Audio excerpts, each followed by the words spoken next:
da senhora? Ana Pereira. Quando nós chegamos na igreja, nossa vida era tudo destruída em todos os sentidos.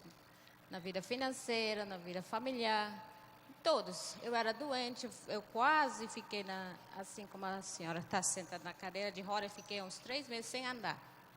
Foi esse jeito que eu cheguei na igreja. Em casa faltava tudo.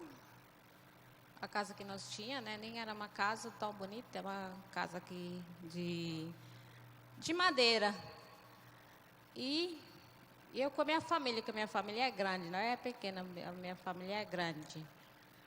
Foi o dia quando, assim que nós chegamos na igreja, tudo destruído. Eu tinha muitos ciúmes, nós brigávamos muito, eu tinha ciúmes dele e tinha de mim. E o que a senhora fez para mudar tudo isso? Nós fomos para o altar. E a casa que nós tínhamos, faltava tudo, como eu disse, faltava tudo.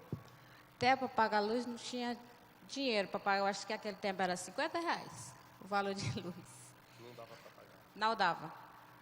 Então, eu que tomei na frente para nós vender. E nós ficamos, parece, sem nada, né? Porque não tinha onde ir, mas foi daí que Deus começou a abençoar.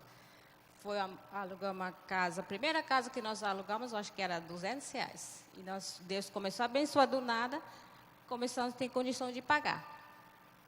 Essa casinha de R$200. E o que mudou do sacrifício para cá?